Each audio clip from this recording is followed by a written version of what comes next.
ಯಾವ railway station ಕಾಣ್ತಾ ಇದೆ ನಿಮಗೆ? Tea shop. ಆಯ್ತು. ಹೋಯ್ತಾನೆ.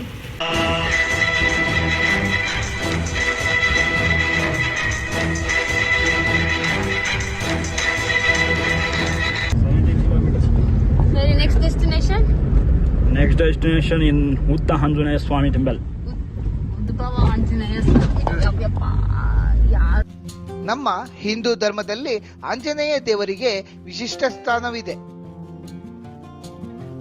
ನಮಗೆಲ್ಲ ತಿಳಿದಿರುವಂತೆ ಸ್ವಾಮಿ ನಿಷ್ಠೆಗೆ ಮತ್ತೊಂದು ಹೆಸರೇ ಹನುಮಂತ ದೇವರು.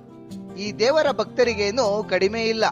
ಭಾರತಾದ್ಯಂತ ಕೋಟ್ಯಾಂತರ ಜನ ಭಕ್ತಾದಿಗಳು ಹನುಮಂತ ದೇವರನ್ನು ಪೂಜಿಸುತ್ತಾರೆ ಮತ್ತು ಆರಾಧಿಸುತ್ತಾರೆ. ಇಂದು ನಾವು ಒಂದು ವಿಶಿಷ್ಟ ಹಾಗೂ ಮಹತ್ವದ ಹನುಮಂತ ದೇವಾಲಯದ ಕುರಿತು ಪರಿಚಯ ಮಾಡಲು ಹೊರಟಿದ್ದೇವೆ. ಅದ್ಭುತದ ವಿಷಯವೆಂದರೆ ಈ ಆಂಜನೇಯನ್ನು ದ್ವಾಪರಾಯುಗದಲ್ಲಿ ಅಂದರೆ ಮಹಾಭಾರತದ ಕಾಲದಲ್ಲಿ ಭೀಮಸೇನನಿಗೆ ದರ್ಶನವನ್ನು ನೀಡಿ ನಂತರ ಈ ಜಾಗದಲ್ಲಿ ನೆಲೆ ನಿಂತಿರುವುದು.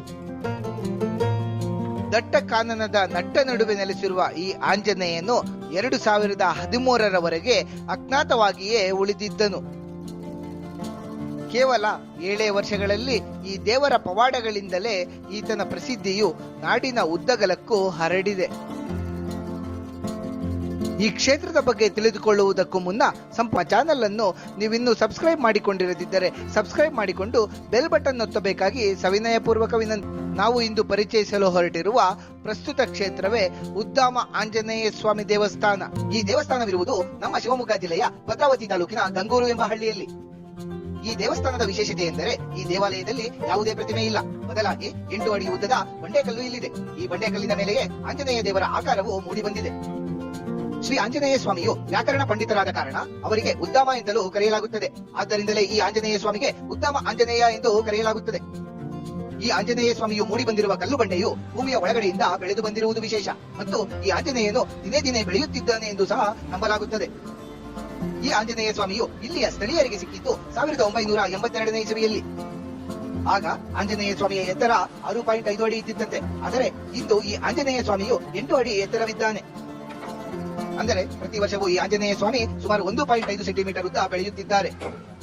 ಇಲ್ಲಿಯ ಪ್ರಸಿದ್ಧ ನಂಬಿಕೆಯೊಂದರ ಪ್ರಕಾರ ಮಹಾಭಾರತ ಯುದ್ಧಕ್ಕೂ ಮುನ್ನ ಶ್ರೀಕೃಷ್ಣ ಭೀಮಸೇನನಿಗೆ ಆಂಜನೇಯ ದೇವರ ಆಶೀರ್ವಾದವನ್ನು ಪಡೆಯಲು ಹೇಳುತ್ತಾರೆ. ಆಗ ಭೀಮಸೇನನು ಈ ಗಂಗೂರಿನ ಜಾಗದಲ್ಲಿ ಆಂಜನೇಯನ ಕುರಿತು ಘೋರ ತಪಸ್ಸನ್ನು ಮಾಡುತ್ತಾನೆ. ಆ ಸಮಯದಲ್ಲಿ ಆಂಜನೇಯ ದೇವರು ಪ್ರಕಟಗೊಂಡು ಭೀಮಸೇನನಿಗೆ ಆಶೀರ್ವದಿಸಿ ನಂತರ ನಿಂತ ಜಾಗದಿಂದಲೇ ಭೂಮಿಯೊಳಗೆ ಪ್ರವೇಶಿಸುತ್ತಾರೆ. ಆಂಜನೇಯ ಸ್ವಾಮಿಯು ಪ್ರವೇಶಿಸಿದ ಸ್ಥಳದಲ್ಲಿಯೇ ಈ ಕಲ್ಲು ಬಂಡೆಯು ಉದ್ಭವಗೊಂಡು ಅದರ ಮೇಲೆ ಆಂಜನೇಯ ಸ್ವಾಮಿಯ ಆಕಾರ ಮೂಡಿಬರುತ್ತದೆ. ಇನ್ನು 2013ರವರೆಗೆ ಈ ಗಂಗೂರು ಆಂಜನೇಯನ ಕುರಿತಾಗಿ ಗಂಗೂರಿನ ಹಳ್ಳಿಯವರಿಗೆ ಬಿಟ್ಟರೆ ಆಚೆಯ ಜನರಿಗೆ ಗೊತ್ತಿರಲಿಲ್ಲ. ಮತ್ತು ಈ ಆಂಜನೇಯ ಸ್ವಾಮಿಗೆ ಗುಡಿಯೂ ಸಹ ಇರಲಿಲ್ಲ. ಮಳೆ ಬಿಸಿಲಿನಿಂದ ಆಶ್ರಯ ಸಹ ಇರಲಿಲ್ಲ. ಸಾಮಾನ್ಯ ಕಲ್ಲು ಇದ್ದ ಹಾಗೆ ಒಂದು ಕಚ್ಚಾ ರಸ್ತೆಯ ಮೂಲೆಯಲ್ಲಿ ಈ ಕಲ್ಲು ನಿಂತಿತ್ತು. ಆ ಕಚ್ಚಾ ರಸ್ತೆಯನ್ನು ಬಳಸುವ ಜನರು ಈ ಆಂಜನೇಯನಿಗೆ ನಮಸ್ಕಾರವನ್ನು ಮಾಡಿ ಮುಂದುವರಿಯುತ್ತಿದ್ದರು. ಮತ್ತು ಪ್ರತಿದಿನವೂ ಊರಿನ ಯಾರಾದರೊಬ್ಬರು ಈ ಆಂಜನೇಯ ಸ್ವಾಮಿಗೆ ಅರಿಶಿನ ಕುಂಕುಮವನ್ನು ಹಾಕಿ ಊದಿನ ಬತ್ತಿಯನ್ನು ಹಚ್ಚಿ ಪೂಜೆಯನ್ನು ಮಾಡುತ್ತಿದ್ದರು. ನಂತರ ಸಮಯ ಕಳೆದ ಹಾಗೆ ಈ ಆಂಜನೇಯನ ಮಹಿಮೆಯ ಬಗ್ಗೆ ಅಕ್ಕಪಕ್ಕದ ಊರಿಗೂ ತಿಳಿಯತೊಡಗಿತು. ಹೆಚ್ಚು ಭಕ್ತಾದಿಗಳು ಭೇಟಿ ನೀಡತೊಡಗಿದರು. ಭಕ್ತರು ಹೆಚ್ಚಾದಂತೆ ದೇವರಿಗೆ ದಾನಿಗಳ ಸಹಾಯದಿಂದ ದೇವಾಲಯವನ್ನು ನಿರ್ಮಿಸಲಾಯಿತು. ಪ್ರಸ್ತುತ ಸಮಯದಲ್ಲಿ ಈ ಗಂಗೂರಿನ ಆಂಜನೇಯ ಸ್ವಾಮಿಯ ಜನಪ್ರಿಯತೆ ಎಷ್ಟಿದೆ ಎಂದರೆ ಇಡೀ ವರ್ಷದಲ್ಲಿ ಬರುತ್ತಿರುವಷ್ಟು ಜನ ಈಗ ಒಂದೇ ದಿನದಲ್ಲಿ ಬರುತ್ತಿದ್ದಾರೆ.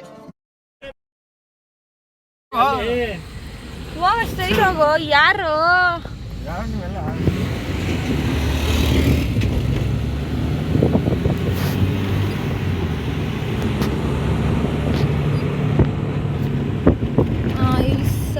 ಮುಂದಕ್ಕೆ ಹೋಗ ಅಲ್ಲೇ ಹೋಗ ಮುಂದಕ್ಕೆ ನಾನು ಹೇಳ್ತೀನಿ ಹೋಗೋ. ಏನು ನಿಮ್ಮ ರೈಲ್ವೆ ಸ್ಟೇಷನ್ ಗೊತ್ತಿಲ್ವೇನೋ?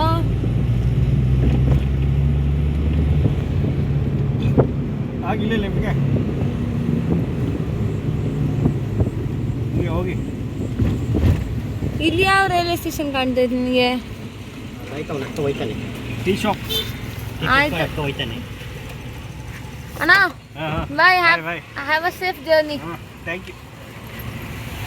ಸುಂದರೇಶು ಬೆಂಗಳೂರಿಗೆ ಹೋಗಿದ ತಕ್ಷಣ ಫೋನ್ ಮಾಡಿ. ಅಣ್ಣ ಮನೆಗೆ ಹೋಗೋಣ, ನಮ್ಮಮ್ಮ ಒಂದೇ ಇರುತ್ತೆ.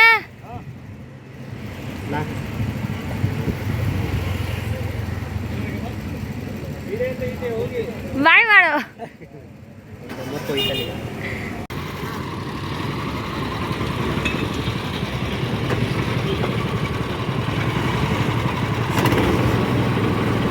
ಹಾ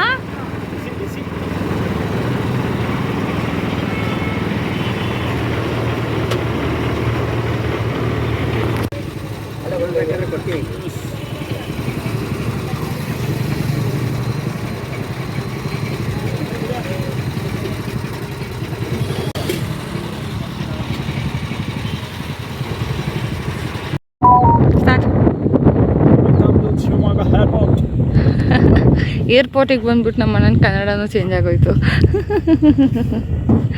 ಹಾಂ, ಇದರಲ್ಲಿ ನಿಮ್ಮ ತಾತಂದು ಒಂದಷ್ಟು ಜಮೀನು ಹೋಗಿದೆ. ಇದ್ರ ಬಗ್ಗೆ ಏನು ಹೇಳ್ತೀರಾ? ಮಾಮವರು ಚೆನ್ನಾಗಿ ಹೇಳ್ತಾರೆ. ನಮ್ಮ ಮಾಮ ಜಮೀನು ತಗೊಂಡವರು ಯಡಿಯೂರಪ್ಪವರು ಹಾಂ ನಮಗೆ ಒಂದೇ ಒಂದು ಮನೆ ಕಟ್ಬಿಟ್ಟು ಕೊಟ್ಬಿಟ್ಟು ಎಲ್ಲ ಹೊಂಟೋಗೋರೆ, ಮೋಸ ಮಾಡೋರೆ. ಕೆಲಸ ಮಾಡಿದರೆ ರೈತರಿಗೆ ಕೆಲಸ ಕೊಡ್ತೀನಿ ಏರ್ಪೋರ್ಟ್ ಒಳಗೆ ಅಂದ್ಬಿಟ್ಟು ನಮಗೆ ರೈತರುಗಳಿಗೆ ಏರ್ಪೋರ್ಟ್ ಒಳಗೆ ಬಿಡಕ್ಕೆ ಅವಕಾಶ ಕೊಡ್ತಾ ಇಲ್ಲ. ಗೇಟ್ ಹಾಕಿ ಅವ್ರಿಗೆ ಏನು ಮಾಡಬೇಕು? ಪೊಲಿಟಿಕಲ್ ಸ್ಟೇಟ್ಮೆಂಟ್ ಕೊಡ್ತಾ ಇದ್ದೀವಿ. ಹಂಗೆ ಕೊಡಬೇಕು. ಆದರೂ ಓಟ್ ಯಾರಿಗೆ ಹಾಕ್ಸಿರಾ? ಓಟು ಹಾಕದೆ ಬಿಜೆಪಿಗೆ. ಹಾಕದೆ ಬಿಜೆಪಿಗೆ.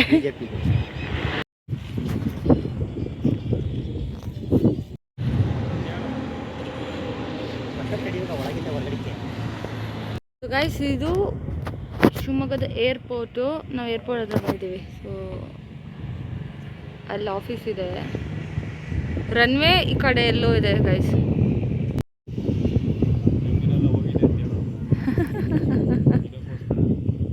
ಹಲೋ, ಒಳಗೆ ಬಿಡಿಸೋ ಕಾರ್ಯಕ್ರಮದಲ್ಲಿ ಇದ್ದಾರೆ ಇವರು. ಒಳಗೆ ಬಿಡಲ್ಲ. ಸೊ ಗೈಸ್, ಇದು ಅರೌಂಡ್ ಎಷ್ಟು ವರ್ಷದ ಹಿಂದೆ, ತುಂಬ ಒಂದು 15 ವರ್ಷದ ಹಿಂದೆ ಅಲ್ವಾ? ಇಲ್ಲ ಇಲ್ಲ, ಇನ್ನೂ ಹಿಂದೆನೇ. 2014 ಅಲ್ಲ, ಇನ್ನೊಂದು 2010, 8, 9, 10 ಸಮಯದಲ್ಲಿ ನಮ್ಮದು ಜಮೀನೆಲ್ಲ ತಗೊಂಡು ಇವರು ಏರ್ಪೋರ್ಟ್ ಮಾಡ್ಕೊಂಡಿದ್ದಾರೆ. ಜಮೀನಂತೆ ಫ್ರೆಂಡ್ಸ್, ಇದು ಇದೆಲ್ಲ ಎಕ್ಸ್ಟ್ರಾ ಜಮೀನು. ಅದಷ್ಟು ಅಲ್ಲಿಂದ ಆಚೆ ನಮ್ಮದು ಒಂದಷ್ಟು ಜಮೀನು ಹೋಗಿದೆ. ನಮ್ಮ ಥರದ್ದು ಸುಮಾರು ಜನದ ಜಮೀನು ಹೋಗಿದೆ. ಆ್ಯಂಡ್ ಅದಕ್ಕೆ ನಮ್ಮದು ಏರ್ಪೋರ್ಟ್ ಲೇಔಟ್ ಅಂತ ಹೇಳೋದು. ಎಲ್ಲರೂ ಬಿಡ್ತಿದೆ ಅವಾಗ ಆಂಟಿ ತಕ್ಕೆ.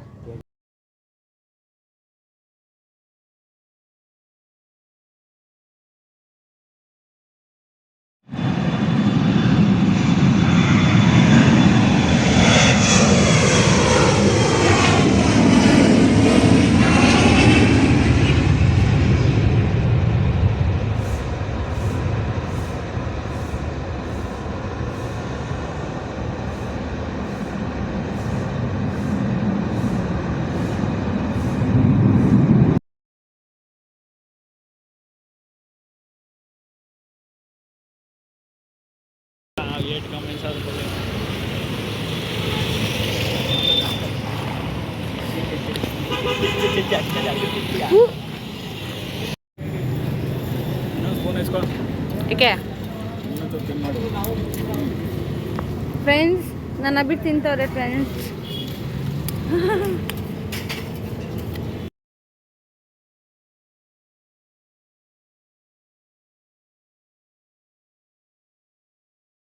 ಹೇಳೀಗ ಕಾರ್ ಸುಮ್ಮನೆ ಹೋಯ್ತದ, ಕೂತ್ಕೊಂಡು ಕರ್ಕೊಂಡು ಹೋದ್ರಿ, ಕೂರ್ಸ್ಕೊಂಡು ಬರ್ರ ಅಂತ.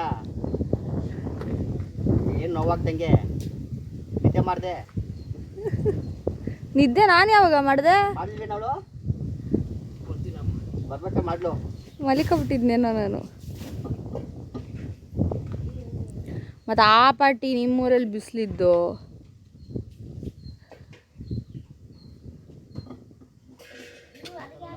ಅಣ್ಣ ಓಲ್ಡ್ ವರ್ಷನ್ 800ನ ರೆಡಿ ಮಾಡಿದ್ದಾಯ್ತು. ತಮ್ಮ ಅದ್ರ ಒಂಚೂರು ಏನು ಎಡಿಟೆಡ್ ವರ್ಷನ್ನು ಝೆನ್ನ ರೆಡಿ ಮಾಡ್ತಾ.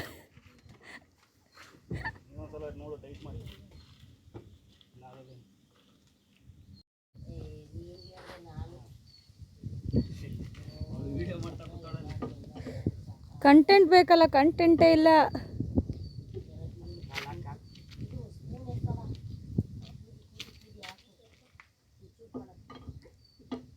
ಹೋದ ವ್ಲಾಗಲ್ಲಿ ಅಣ್ಣ ಟೈರ್ ರೆಡಿ ಮಾಡ್ತಿದ್ದ, ಈ ವ್ಲಾಗಲ್ಲಿ ತಮ್ಮ ಟೈರ್ ರೆಡಿ ಮಾಡ್ತಾವನೆ. ನಿಮ್ಮ ಮಾಮಂದು ಏನಪ್ಪ?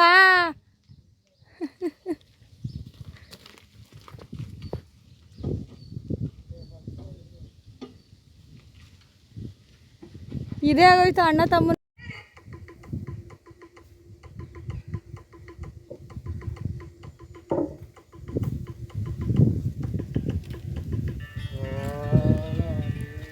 ಆ್ಯಕ್ಚುಲಿ ಶಕ್ಕೆ ತಡಿಯೋಕ್ಕಾಗದೆ ಏನಂದ್ರೆ ಒಬ್ಬರು ದನ ಹತ್ರ ಮಲಗಿದ್ದಾರೆ, ಇನ್ನೊಬ್ಬರು ದನದ ಕೊಟ್ಟಿಗೆಯಲ್ಲಿದ್ದಾರೆ.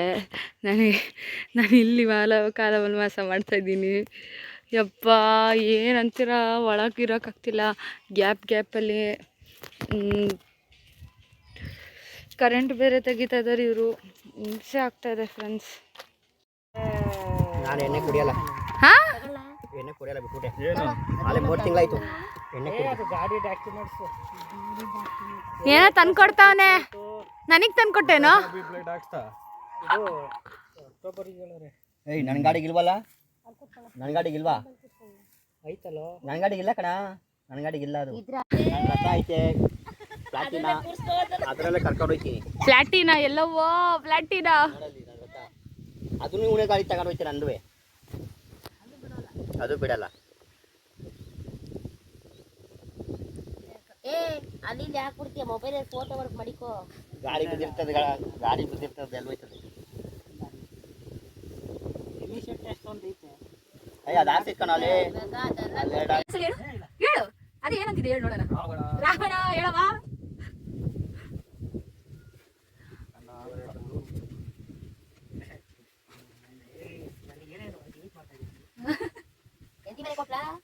ನಿಮ್ಮ ಮಾಮ ಕಳಿಸ್ತೀನಿ ಕಳ್ಳಿಂದ.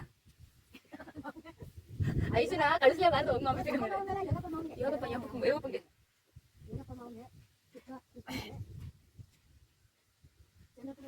ಕೊಡ್ಲಾ ಒಂದು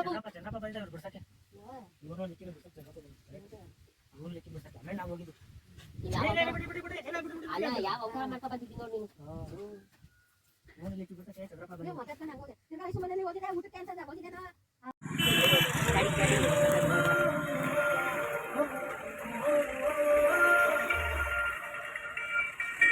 ನಾವು ಗೊತ್ತಾಗ್ಲಿಲ್ಲ ಅವ್ರಿಗೆ.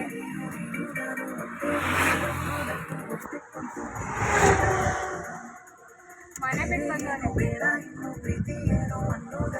ಹೇಳಿಲ್ವಾ? ಫೋನ್ ಬಂದಿರ್ತಾನೆ.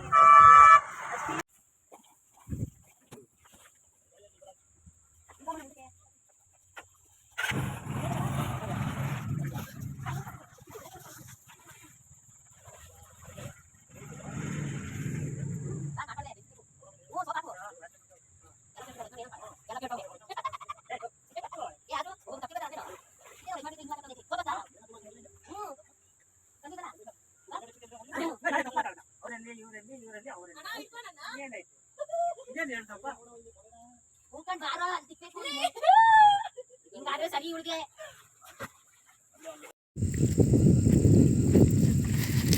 ಅಯ್ಯೋ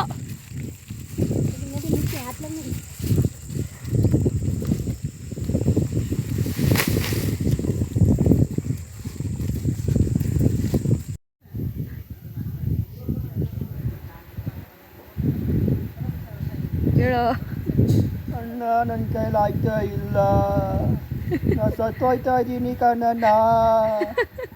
ಅಣ್ಣ. ಗುಡ್ಮದ ಇದೇ ಗುಡ್ಮದ ಇದೇ ಇದೇ ಗುಡ್ಮದ ಇದೇ ಗುಡ್ಮದ ಇದು ಗುಡ್ಮದ.